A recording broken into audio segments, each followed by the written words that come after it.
Šviežiais laidos produktais rūpinasi ir laidą remia Lidl. Sveiki visi, esu Justinas Kapkovčius ir šiandien laidoje Šviežios idėjos su Lidl mes pasigaminsime tortą.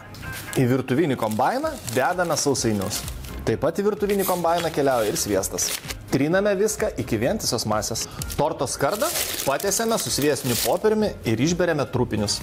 Trupinius papresuojame su stikline. Kuom šis tortas ypatingas, ogi tuo, kad jo nereikės kepti. Torto padą dedame į šaldytuvą pailsėti pusę valandos, o tuo metu pasiruošime bazę.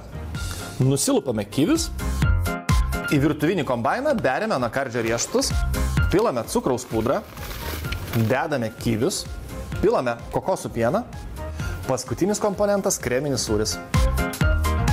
Beliko viską sutrinti iki vientisos masės. Masę išpilame ant skardos. Paviršių gerai išlyginame. Šiandien tavo diena, gimimo diena.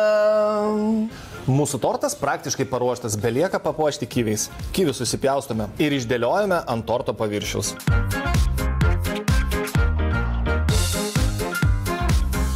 Mūsų tortas jau paruoštas, belieka uždegti žvakutes ir eiti ragauti. Šiandien tiek, o su manim pasimatysite Šviežios idėjos su Lidl per TV3.